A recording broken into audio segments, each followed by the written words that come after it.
شابو ایک بستی کا غریب گڈریا تھا۔ اس کے پاس ایک لمبی خوبصورت چھڑی تھی جس سے وہ بکریوں کے ریور پر قابو پانے کے ساتھ ساتھ اس چھڑی کی مدد سے درختوں کے پتے بھی جھاڑا کرتا تھا۔ نہ معلوم اس کی چھڑی میں ایسی کیا جادوئی طاقت تھی کہ چھڑی کو ذرا سا گھماتے ہی ساری بکریاں ذرا سی دیر میں اکٹھی ہو جاتیں۔ کوئی درندہ اگر ان کے آس پاس منڈلاتا دکھائی دیتا تو چھڑی سے اشارہ کرتے ہی دم دبا کر بھاگ جاتا۔ بکریاں مزے سے تازہ ہری بھری گھاس چرتی رہتیں اور گڈریا بے فکری سے بیٹھا رہتا۔ دن ڈھلنے تک شابو گڈریے کا یہی معمول تھا۔ اس بستی میں سب سے رئیس آدمی بن خلف تھا جو کئی ایکڑ زمینوں کا مالک تھا۔ اس کے پاس سینکڑوں کی تعداد میں گائیں، بھینسیں، بھیڑیں اور بکریاں تھیں جنہیں ایک بڑے احاطے کے اندر بارے میں رکھا گیا تھا۔ اس بارے کے ساتھ ہی گلا بانوں، چرواہوں اور کسانوں کی جھونپڑیاں تھیں۔ یہ جھونپڑیاں مٹی گارے سے بنی ہوئی تھیں۔ دھوپ سے بچنے کے لیے کھجور کے پتوں اور چھال کی چھت ڈالی گئی تھی۔ ان خستہ حال جھونپڑیوں میں سے ایک جھونپڑی میں شابو اور ایک میں دوسرا چرواہا سینو رہتا تھا۔ شابو بن خلف کی بکریوں کو اجرت پر چراتا تھا۔ صبح سے شام تک بکریاں چرانے کے عوض بن خلف اسے صرف ایک سکہ دیتا تھا۔ اس ایک سکے سے غریب گڈریے کی کیا خاک ضرورت پوری ہو پاتی تھی۔ دن بھر کا تھکا ماندہ لڑکا روکھی سوکھی کھا کر شکر ادا کرتا اور لمبی تان کر سو جاتا۔ صبح سویرے بیدار ہوتا، عبادت سے فارغ ہو کر پھر سے بستی کے باہر چراگاہوں میں بکریاں چرانے نکل پڑتا۔ ایک دن شام کو شابو نے بکریوں کو اکٹھا کرنے کے لیے اپنی چھڑی گھمائی، مگر یہ کیا بار بار چھڑی گھمانے پر بھی بکریوں نے چرنا نہیں چھوڑا تھا۔ شابو سخت پریشان ہو گیا۔ شام کا اندھیرا بڑھتا جا رہا تھا۔ اسے ہر حال میں ہمیشہ کی طرح وقت پر بستی پہنچنا ضروری تھا، کیونکہ بکریوں کا مالک بن خلف بہت ظالم انسان تھا۔ یہ چھڑی شابو کے بابا کی یادگار تھی۔ اس کے بابا نیک اور نہایت عبادت گزار بزرگ تھے۔ ضعیفی کے باعث وہ ایک چھڑی کو زمین پر ٹیک کر اس کے سہارے چلا پھرا کرتے تھے۔ شابو بابا کی واحد اولاد تھا۔ اس چھڑی سے اسے بہت لگاؤ تھا۔ اس نے چھڑی کو بہت سنبھال کر رکھا ہوا تھا۔ یہ کراماتی چھڑی اس کے بہت کام آتی تھی۔ سینو بھی بن خلف کی بھیڑیں چرانے پر مامور تھا۔ شابو کی بکریاں وقت پر چرنے جاتی تھیں اور وقت پر ہی واپس آ جاتی تھیں۔ بکریوں کی دیکھ بھال، صفائی ستھرائی اور حفاظت شابو خود کرتا تھا۔ اس کی کئی بکریاں خوب موٹی اور فربا تھیں، ڈھیروں دودھ دیتیں اور ان کی تعداد میں بھی تیزی سے اضافہ ہو رہا تھا۔ یہی وجہ تھی کہ بن خلف شابو سے خوش تھا اور عنقریب اسے بھیڑوں کے گلے کی ذمہ داری سفر بھی سونپنے کا فیصلہ کر چکا تھا۔ سینو چرواہا، جو شابو کا پڑوسی بھی تھا، وہ شابو سے سخت حسد کرنے لگا تھا۔ وہ ایک غیر ذمہ دار اور لاپرواہ چرواہا تھا۔ اسے بس آرام سے غرض تھی۔ اسے کسی طور شابو کی ترقی پسند نہیں تھی۔ وہ موقع کی تلاش میں رہنے لگا تھا کہ کسی طرح بھی مالک کی نظروں میں شابو کو غیر ذمہ دار ثابت کر دیں۔ ایک دن سینو کو موقع مل ہی گیا۔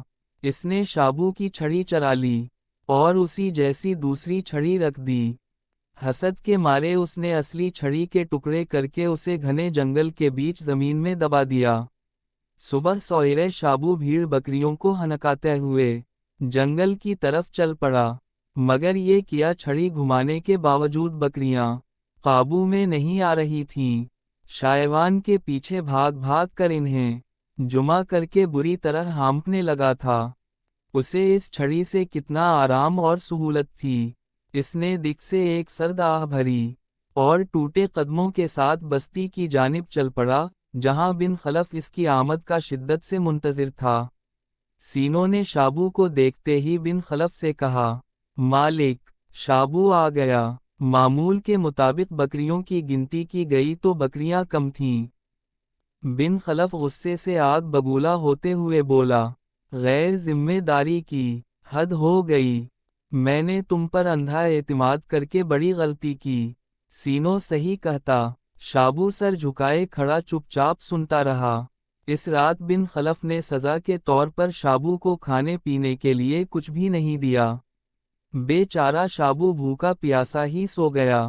صبح ہوتے ہی بن خلف نے کوٹھڑی میں آ کر اسے جگایا اور بولا، احسان فراموش لڑکے، میں نے تمہیں مفت میں پالنے کے لیے نہیں رکھا، روز ایک سکہ دیتا ہوں، اب جب تک تم میری بکریاں ڈھونڈ کر واپس نہیں لاؤ گے تب تک میں تمہیں ایک پائی بھی نہیں دوں گا، اور نہ تم اس کوٹھڑی میں رہو گے۔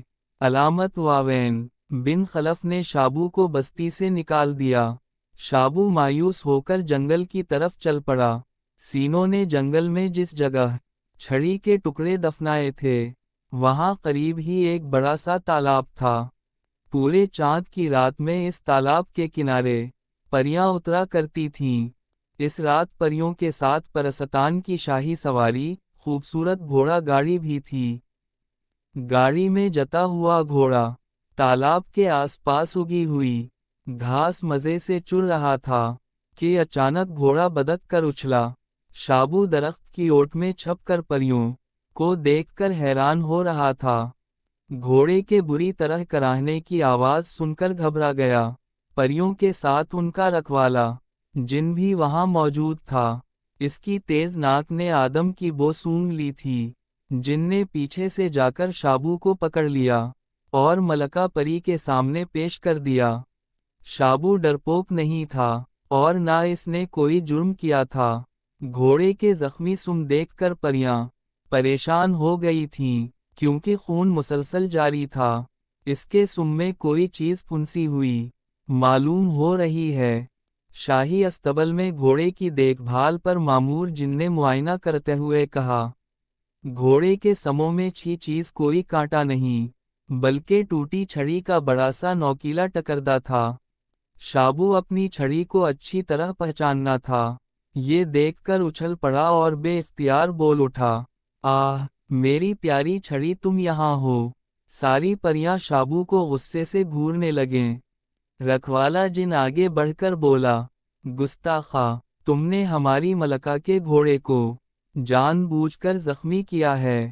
شابو نے بے خوفی سے کہا، آپ کو غلط فہمی ہوئی ہے، میری چھڑی تو صحیح سالم تھی، کل کو ٹھڑی سے غائب ہو گئی تھی اور اب یہاں اس حالت میں ملی ہے۔ علامت واوین۔ شابو کی بے خوفی ظاہر کر رہی تھی کہ وہ سچ بول رہا ہے۔ رکھوالے جن کو چھان بین کے لیے انسان کے روپ میں بستی بھیجا گیا، نظروں میں گرانے کے لیے چھڑی کے ٹکڑے کر کے جنگل میں دفنا دیے تھے۔ ملکہ پری کے حکم پر رکھوالا جن سینو کو اٹھا لایا تھا۔ سینو ملکہ پری کے قدموں میں پڑا تھا۔ اسے اپنا جرم قبول کرنے میں لمحہ بھی نہیں لگا۔